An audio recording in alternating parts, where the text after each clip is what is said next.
మాజీ కాంగ్రెస్ ఎంపీ సజ్జన్ కుమార్ కి ఢిల్లీ కోర్టు ఈ రోజు యావజ్జీవ కారాగార శిక్ష విధించింది. ఈ కేసు ఎప్పటిదో తెలుసా? 40 సంవత్సరాల క్రితం కేసు, 1984 కేసు. ఇద్దరు వ్యక్తుల్ని చంపిన కేసులో నవంబర్ 1, 1984 జశ్వంత్ సింగ్, ఆయన కుమారుడు తరుణ్ దీప్ సింగ్ వీళ్ళని కూడా చంపేశారనమాట. కాబట్టి సజ్జన్ కుమార్ కి యావజ్జీవ కారాగార శిక్ష పడింది. అసలు ఉరిశిక్ష వేసే అవకాశం ఈ కేసులో చాలా ఉందన్నమాట. అయితే ఆయన అనారోగ్యంగా ఉండటం, రకరకాల జబ్బులు ఆయనకు ఉండటం, ఇవన్నీ కలిపి తిహార్ జైల్లో ఆయనకి సైకలాజికల్ ఒక టెస్ట్ పెట్టారనమాట. పెట్టిన తర్వాత ఆయనకి ఢిల్లీ కోర్టు యావజ్జీవ కారాగార శిక్ష వేసింది, ఉరిశిక్ష వేయకుండా. అసలు ఈ సజ్జన్ కుమార్ ఎవరు? ఆయన చేసిన తప్పేంటి? అసలు ఈ 1984 కథ ఏంటి? ఒకసారి చూద్దాం. 1984 జూన్లో అప్పుడున్న ప్రధాని ఇందిరాగాంధీ గారు ఆపరేషన్ బ్లూ స్టార్ లాంచ్ చేశారు.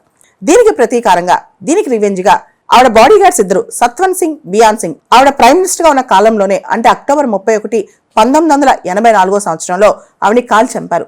ఇందిరాగాంధీ మరణానంతరం కొద్ది గంటల్లోనే ఢిల్లీ చుట్టుపక్కల ప్రాంతాల్లో సిక్కులందరిపైన చాలా పెద్దగా ఊచికోత జరిగిందనమాట. కొన్ని వేల మంది సిక్కుల్ని ఆ టైంలో చంపేశారు. ఆ టైంలో సజ్జన్ కుమార్ ఇతరత్ర చాలా మంది కాంగ్రెస్ లో పనిచేసే వాళ్ళు, యువకులు, ఎంపీలు యాంటీ సిక్ ప్రోగ్రామ్ ని ముందుకు తీసుకెళ్లారంట. ఇందిరాగాంధీ హత్యకు ప్రతీకారంగా ఇందిరాగాంధీ హత్యను సిక్కులు చేశారు కాబట్టి వాళ్ళందరినీ ఊచికోత కోసేశారనమాట.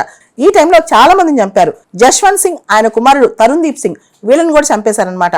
ఈ కేసు ఇప్పటికీ నడిచింది గత 40 సంవత్సరాల నుంచి.